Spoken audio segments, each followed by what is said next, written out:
Hello student, this is आकाश शर्मा और maths में हमारा टॉपिक चल रहा है समांतर चतुर्भुज और त्रिभुजों के क्षेत्रफल। इससे पहली कक्षा में हम समांतर चतुर्भुजों और त्रिभुज के क्षेत्रफल के बारे में अच्छे से पढ़ चुके थे। आइए इस क्लास में हम त्रिभुज के बारे में अच्छे से पढ़ते हैं और त्रिभुज क्या होता है, कितने प्रकार के त्रिभुज होते हैं, आइए इस कक्षा में देखते हैं। अब आते हैं एक ही आधार और एक ही समांतर रेखाओं के बीच स्थित त्रिभुज।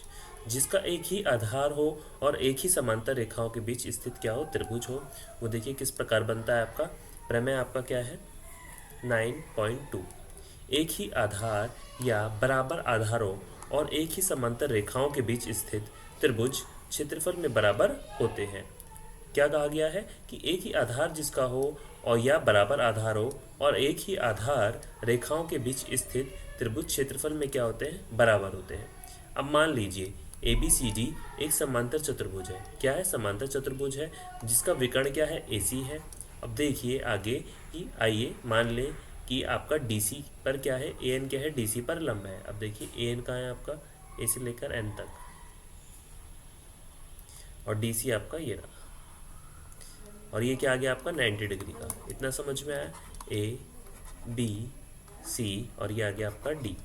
अब देखिए त्रिभुज A D C is equal to त्रिभुज आपका सी बी ए।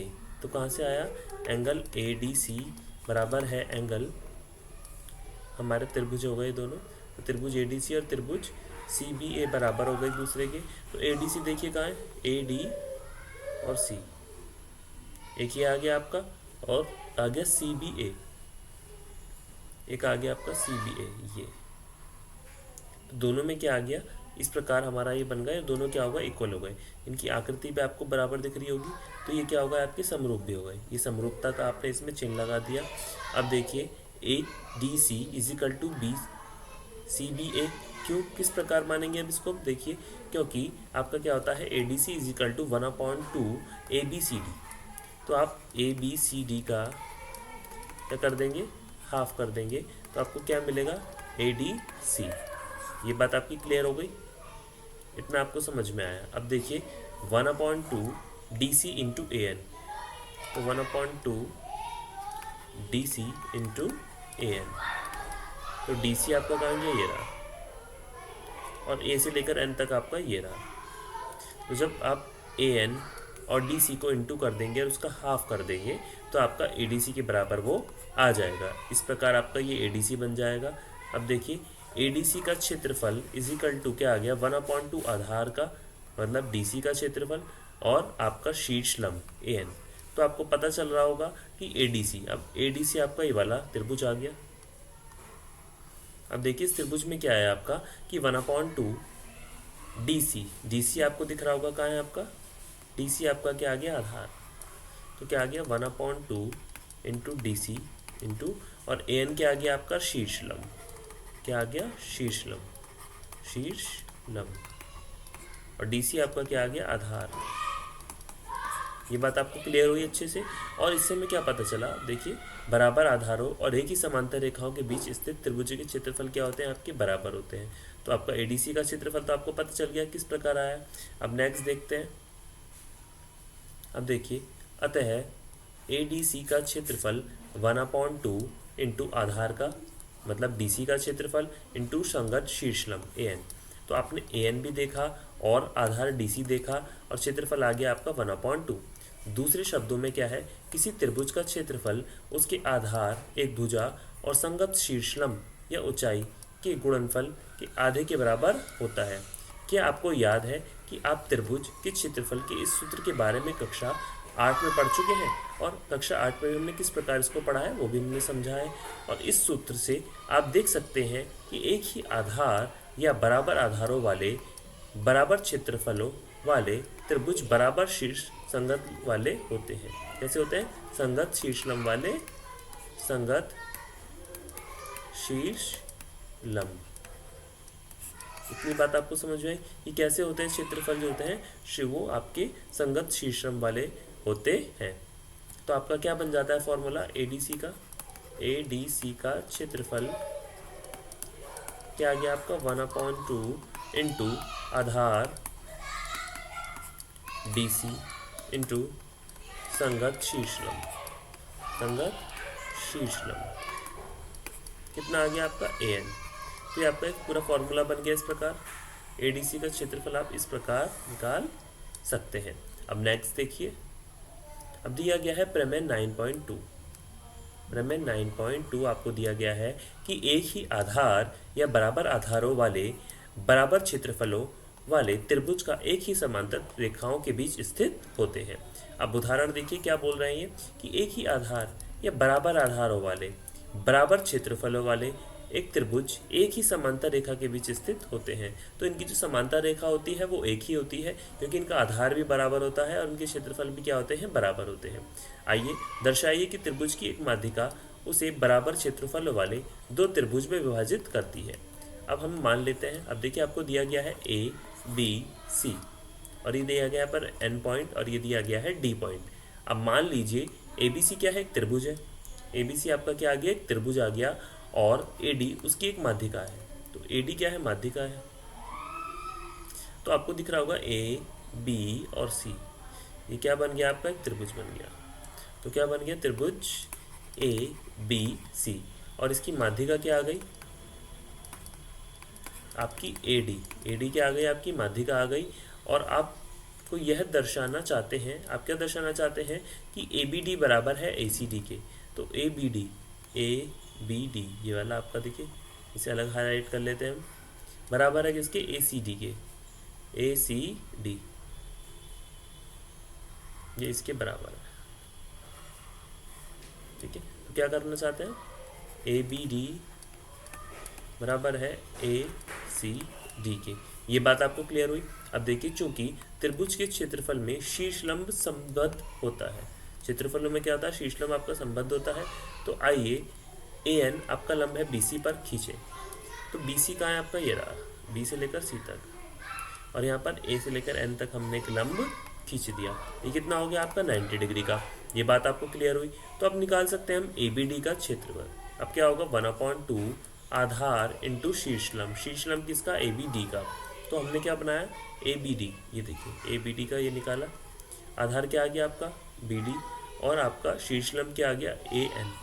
इतनी बात आपको क्लियर हो गई कि शीर्षलंब क्या आया आपका A से लेकर N तक, और आपका क्या आया कि आपने इसको लंब बना दिया और हमारा AN लंब हो गया। अब क्या हो गया, AN आपका क्या हो गया, लंब, इस पर आपका BD पर। अब देखिए एक बार किस प्रकार आया आपका ये BD पर। ये बात आपका क्या आ गया, आधार हो गया। ये क्या हो गया, इसके लिए आधार हो गया। इतनी बात आपको क्लियर हो गई अच्छे से। अब नेक्स्ट देखिए, अब क्या करेंगे हम यहाँ पर 1/2 इंटू BD इंटू AN, और क्या आ जाएगा आपका 1/2 CD इंटू AN। चूँकि इसको हम इरेज कर देंगे यहाँ से, चूँकि BD is equal to CD, इसलिए हमारा CD इंटू AN हमने यहाँ लिख लिया। अब देखिए 1/2 इंटू आधार इंटू शीर्षलंब, क्या जाएगा, शीर्षलंब। ये बात आपको क्लियर हो गई। और शीर्षलंब आपका क्या है, ACD का, और इजिकल टू क्या आ गया, ACD। इतनी बात आपको क्लियर हुई कि आपका आ गया ACD, और ACD का क्या ले लिया था, शीर्षलंब, और ACD का ही आधार लिया था, और 1/2 उसको हमने कर लिया था। अब देखिए आपको उदाहरण नंबर 4 दिया गया है। आकृति 9.22 में ABCD एक हमारा क्या है, चतुर्भुज है, ABC और D। देखिए यहाँ से इसको हम एक अलग क्राइटेरिया में निकाल लेते हैं। ये आपको देखिए शेप दिख गई होगी आपको इसकी चतुर्भुज की, और BE आपका समांतर है किसके, AC के। तो BE, B से लेकर E तक आपको दिख गया होगा, ये रहा BE, और AC आपको दिख गया होगा, ये रहा AC। तो दोनों एक दूसरे के समांतर है और एक ही दिशा में दिखाए गए हैं। इस प्रकार BE बढ़ाई गई DC को E पर मिलती है। अब देखिए इस प्रकार BE, ये देखिए यहाँ से DC को, D का है आपका DC, ये रहा, DC को ई पर मिलती है। कहाँ पर मिलती है? ई पर। ई तक बढ़ा दिया हमने। क्या पॉइंट आ गया आपका यहाँ पर? ई पर मिलती है। तो दर्शाइए कि त्रिभुज ADE का क्षेत्रफल चतुर्भुज ABCD का क्षेत्रफल के बराबर है। क्या दर्शाना है? कि ADE का क्षेत्रफल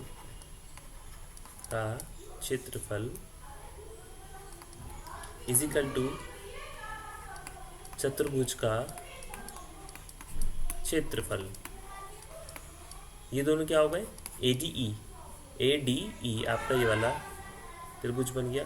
इसका जो क्षेत्रफल है वो चतुर्भुज के क्षेत्रफल के बराबर होना चाहिए। तो आपका किस प्रकार हम लेंगे? अब देखिए हल देखते हैं इसका। आकृति को ध्यानपूर्वक देखिए। अब क्या देखेंगे आप इसमें? BAC और EAC एक ही आधार AC और एक ही समांतर रेखाओं AC और BE के बीच स्थित है। तो त्रिभुज BAC और त्रिभुज EAC की आधार कहाँ है? अब देखिए BAC आपको दिख रहा होगा ये त्रिभुज, और EAC यहाँ से हम इसको ले सकते हैं EAC, जी वाला त्रिभुज है। ये क्या है? आपके एक ही समांतर रेखाओं BAC देख लीजिए यहाँ से, AC और BE, B से लेकर E तक के बीच स्थित है। और हमारा ये इस प्रकार दोनों इक्वल आ गए। इसलिए BAC plus ADC is equal to EAC plus ADC। एक ही क्षेत्रफल दोनों पक्षों के जो साथ जोड़ने पर हमने क्या लिया है? तो क्या आ गया आपका? ABCD आपका बराबर आ गया ADE के। तो आपको कहाँ से आया कि BAC को आपने जोड़ लिया ADC में और EAC आपने ऐड कर लिया ADC में, और एक ही क्षेत्रफल दोनों पक्षों में जोड़ने पर हमारा क्या आ गया? ABCD बराबर क्या आ गया? ADE। तो AD और आ गया आपका यहाँ से E। तो ABCD आपका बराबर हो गया ADE की। ये क्या बात हो गई आपकी? प्रूव। ये बात आपकी क्लियर हो गई। अब देखिए हमने किस प्रकार इस क्वेश्चन को किया है। इसको अच्छे से समझ लेते कि हमने इस कक्षा में क्या सीखा। अब देखिए मैंने क्या बताया था आपको फर्स्ट इसमें कि एक ही आधार और एक ही समांतर रेखाओं के बीच स्थित बिंदु क्या होते हैं? आपके त्रिभुज होते हैं। तो एक ही आधार या बराबर और रेखाओं समांतर के बीच स्थित हमारे जो त्रिभुज के क्षेत्रफल क्या होते हैं? बराबर होते हैं। हमने इस क्वेश्चन को समझा जहाँ हमारा एक आधार दिया गया था DC और हमें दो त्रिभुज दिए गए थे। क्योंकि बीच की जो स्थित रेखा थी वो क्या थी? वो दोनों बराबर थी। और AN क्या था? इस पर आपको लंब दिया गया था। क्या दिया गया था? लंब दिया गया था। और आपने क्या किया था कि इसको बराबर निकालकर ADC का क्षेत्रफल आपका 1/2 आधार DC और संघर्ष शीर्षलंब आपने AN लिया था इसमें। ये बात आपको क्लियर हो गई थी। अब देखिए इसमें बताया गया है कि दूसरे शब्दों में किसी त्रिभुज का क्षेत्रफल उसके आधार, एक भुजा और संघर्ष शीर्षलंब या ऊंचाई के गुणनफल के आधे के बराबर होता है। क्या आपको याद है कि आपने त्रिभुज क्षेत्रफल में कक्षा 8 में पढ़ चुके हैं? और ये चीज़ इसमें बताई गई थी कि हमारा एक ही आधार या बराबर आधारों वाले बराबर क्षेत्रफलों वाले त्रिभुज बराबर संगत शीर्षलंब वाले होते हैं। ये बात इसमें हम अच्छे से पढ़ चुके थे क्लियरिटी से। अब देखिए एक ही आधार ये बराबर आधारों और बराबर क्षेत्रफलों वाले त्रिभुज एक ही समांतर रेखा के बीच स्थित होते हैं। और हमें क्या दर्शाना था इसमें? दर्शाइए कि एक त्रिभुज की माध्यिका उसे बराबर क्षेत्रफलों वाले दो त्रिभुजों में विभाजित करती है। अब मान लीजिए ABC एक त्रिभुज है और AD उसकी माध्यिका है। क्या है? AD उसकी माध्यिका है। और हमने क्या दर्शाना चाहते हैं कि ABD बराबर है ACD के। ABD बराबर है ACD के। चूँकि त्रिभुज के क्षेत्रफल में शीर्षलंब संबद्ध होता है तो इसमें क्या लिया है हमने? BC पर AN बना हुआ है देखिए। और ABD क्या है? 1/2 आधार इंटू शीर्षलंब। यहाँ से हमने इसका शीर्षलंब निकाल लिया अच्छे से। ये बात आपको क्लियरिटी समझ में आ गई कि ABD का क्या हो गया? शीर्षलंब। और हमने क्या किया था? इस फॉर्मूले को अच्छे से यहाँ से समझ लिया था कि 1/2 क्या हो गया आपका? BD और ये आपका शीर्षलंब AN आ गया। और हमने CD इंटू AN रख दिया। चूँकि BD और CD क्या है? बराबर होते हैं तो हमारा क्या हो गया? आधार इंटू शीर्षलंब। और हमारा इसका आंसर पहले ही आ चुका था। तो 1/2 इंटू आधार इंटू शीर्षलंब। ये बात आपकी क्लियर हो गई यहाँ पे कि किस प्रकार हमने शीर्षलंब लिया है। और हमारा उदाहरण नंबर 4 आपने पढ़ लिया था, क्लियरिटी से समझ चुके हैं आप उसके बारे में। तो आज हमने क्या सीखा कि हम किस प्रकार से चतुर्भुज के क्वेश्चनों को, त्रिभुज के क्वेश्चनों को दो पार्ट्स में जोड़कर हम एक चतुर्भुज बना सकते हैं। जैसे हमने एक त्रिभुज लिया ये, और इसकी जो रेखा है ये उभयनिष्ठ हो गई, और ये हमने दूसरा त्रिभुज ले लिया ABCD। यह क्या आ गया, ABC आ गया एक, और DAC। इनको जोड़कर आपका क्या बन गया, एक चतुर्भुज बन गया। क्या बन गया, चतुर्भुज। तो आगे का हम नेक्स्ट क्लास में सीखते हैं। आज के लिए इतना ही। Thank you.